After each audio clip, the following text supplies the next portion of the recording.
Oke, Assalamualaikum warahmatullahi wabarakatuh. Perkenalkan, saya Muhammad Nur Amin dengan NIM 2210200032. Saya jurusan Teknik Informatika di Universitas Maritim Raja Ali Haji.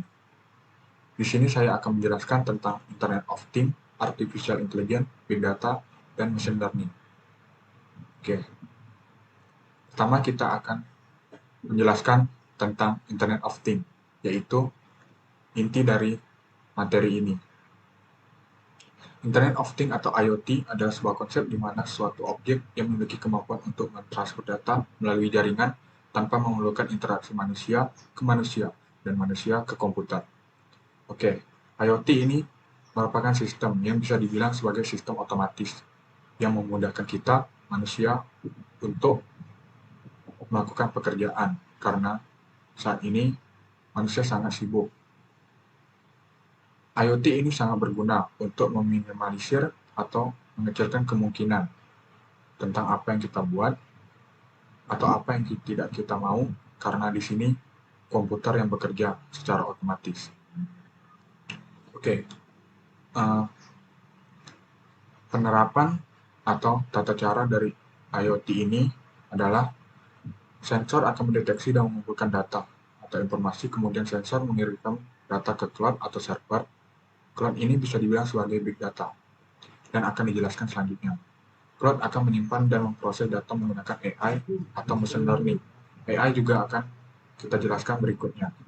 Machine learning juga akan kita jelaskan di materi berikutnya. Hasil pengolahan data akan membuat keputusan secara otomatis untuk perangkat melalui sambungan internet. Oke, berarti di sini Internet of Things ini merupakan gabungan dari beberapa sistem, yaitu Big Data, AI, dan Machine Learning. Contoh-contoh penerapan dari IoT sendiri bisa dibilang sebagai kulkas pintar, smartphone, penyiram tanaman otomatis, dan sistem keamanan. Kita mengambil satu contoh, yaitu smartphone. Di situ kita bisa melakukan apapun dengan otomatis, seperti menjaga rumah, atau membuka pintu, menghidupkan lampu, hanya dengan menggunakan HP atau mengatur waktunya kapan itu bisa dilakukan, kapan itu bisa aktif, dan kapan itu bisa menyala. Oke, kita masuk ke materi selanjutnya, yaitu AI atau Artificial Intelligence. AI atau Artificial Intelligence ini bisa dibilang sebagai kecerdasan buatan yang ditambahkan kepada suatu sistem yang bisa diatur dalam konteks ilmiah. Oke, di sini AI ini merupakan hal yang penting bagi sebuah sistem, karena AI ini merupakan inti dari sistem tersebut yang mengatur dan membuat sebuah mesin itu belajar dari pengalaman, menyesuaikan input-input baru, dan melaksanakan tugas seperti manusia. Di sini kita bisa membuat AI menjadi seorang pekerja, jadi sesuatu yang bisa membantu kita, dan membuat mesin menjadi lebih mudah digunakan. Cara kerja dan proses dari AI, yaitu AI bekerja dengan menggunakan sebuah besar data dengan cepat, pengolahan berulang, dan algoritma cerdas, memungkinkan perangkat lunak untuk belajar secara otomatis dari pola atau fitur dalam data. Oke, berarti di sini AI merupakan sistem yang menyalurkan dan mengatur sebuah data serta menganalisis data tersebut untuk mencari tahu apa yang akan dilakukan selanjutnya, untuk belajar dan melakukan apapun mengikuti sensor secara otomatis, mengikuti pola dan fitur dalam data. Contoh-contoh penerapan AI dalam kehidupan ini seperti Face ID, peta dan navigasi, media sosial, dan e-payment. Oke, kita ambil contoh Face ID. Di Face ID itu kita melakukan screen wajah untuk membuka mungkin log HP.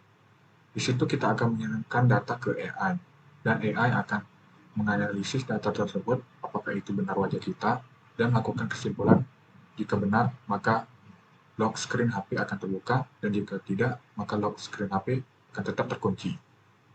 Oke, kita akan lanjut ke pembahasan berikutnya, yaitu machine learning. Machine learning itu adalah proses komputer untuk belajar dari data. Oke, machine learning ini bisa dibilang hampir mirip dengan AI. Machine learning ini digunakan untuk mempelajari sesuatu yang ditanam di dalam sistem serta digunakan untuk mempelajari kegiatan konsumennya seperti kita manusia. Di sini tata cara dan proses machine learning yaitu pengumpulan data, pemilihan model atau teknik, memberikan pelatihan terhadap model yang dipilih, dan mengevaluasi hasil dari machine learning. Oke, kita ambil contoh yaitu Google Maps, media sosial, dan mobil pengendali otomatis. Contohnya seperti media sosial. Saat kita membuka TikTok, kita sedang menonton klip sebuah anime, namun kita tidak mengetahui judulnya. Saat kita bingung mencari apa judulnya, kita mungkin akan mengetik ciri-ciri dari anime itu, seperti topi petani, rambut kuning, atau berkacamata, atau yang lainnya. Namun dengan teknologi machine learning ini, sistem komputer tahu bahwa kita sedang ingin mencari anime itu, dan saat kita menekan tombol pencarian, sudah direkomendasikan kepada kita tentang apa judul anime yang kita cari. Tinggal kita mengetiknya saja, atau mengkliknya saja, anime itu akan muncul dari HP kita. Oke, kita akan masuk ke pembahasan terakhir, yaitu Big Data. Big Data adalah istilah yang menggambarkan volume data-data, baik terstruktur maupun tidak terstruktur. Oke, Big Data ini bisa disebut sebagai penyimpanan dari IoT itu tersendiri. Dan nanti AI dan machine learning akan menyalurkan data ke Big Data, dan Big Data akan melakukan identifikasi dari mana sumber data berasal. Big Data akan melakukan akses dan kelola data menggunakan database, cloud, data loop, dan head hub. Di sini data yang akan masuk dan keluar sangat besar. Makanya disebut Big Data atau data besar. Oke, di sini contoh penerapannya seperti penerapan pajak, pusat data kesehatan, dan aktivis perbankan. Kita ambil contoh penerapan pajak. Big Data akan menyimpan data-data dari masing-masing seluruh negara atau kota tentang warganya yang memiliki data penghasilan, kekayaan, dan lain-lain. Nanti pihak perpajakan akan bisa menerapkan mana nominal yang harus dibayarkan kepada para pemilik kekayaan atau penghasilan itu. Dan itu akan memudahkan para penghitung pajak untuk melakukan tugasnya. Oke, itu adalah penjelasan dari keempat materi tadi. Kita akan masuk ke masalah yang ada di kehidupan sehari-hari. Di sini saya mengambil sebuah masalah yang sering saya alami, yaitu sebagai anak kos, merasakan kesusahan saat sedang menjemur pakaian, apalagi saat cuaca tidak menentu, pagi cerah, siang hujan, siang cerah, sore hujan, dan hal ini mengakibatkan pakaian yang dijemur sulit untuk kering. Saya pernah mencoba memakai metode kipas pengering yang saya sebut sendiri. Saya menggantung pakaian yang basah di dalam ruangan, kemudian saya taruh kipas angin tepat di depan pakaian tersebut. Kemudian saya nyalakan kipas dengan kecepatan maksimal, dan akhirnya pakaian saya bisa kering seperti menjemur di ruangan. Disclaimer sekali lagi, saya menjemur pakaian itu atau menggantung pakaian itu di malam hari, dan tidak ada kemungkinan cahaya matahari dan hanya memungkinkan cahaya lampu. Itu pun saya mematikannya pada waktu itu. Karena hal itu, saya mulai berpikir tentang sebuah sistem yang saya namakan Smart Hanger. Smart Hanger yang saya ingin terapkan di sini menggunakan teknologi IoT, menggabungkan dua alat dan rumah tangga yang dikendalikan secara otomatis oleh sistem yang terhubung dengan smartphone yang dibantu sensor kelembapan.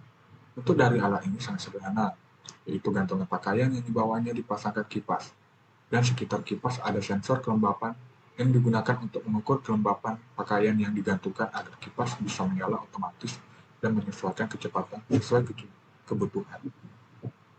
Oke, Smart Hanger ini bisa dibilang sebagai penyelamat anak-anak kos yang hanya menggunakan baju itu saja dan banyak kegiatan. Jadi hanya bisa pulang sore dan tidak bisa menjemur atau mencuci pakaian pada pagi hari. Walaupun dia bisa mencuci pakaian pada pagi hari, dia tidak bisa meninggalkannya begitu saja karena mungkin siangnya bisa hujan atau ada hal lainnya. Dengan menggunakan sistem ini, para anak kos tidak perlu khawatir pakaian yang basah atau tidak memiliki pakaian untuk hari esoknya, karena malam bisa mencuci pakaian dan dari tengah malam sampai pagi bisa mengeringkan pakaian di sistem Smart Hanger. Oke.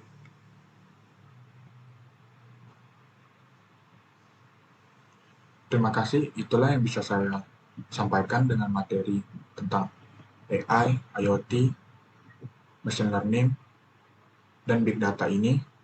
Mohon maaf jika ada kesalahan. Assalamualaikum warahmatullahi wabarakatuh.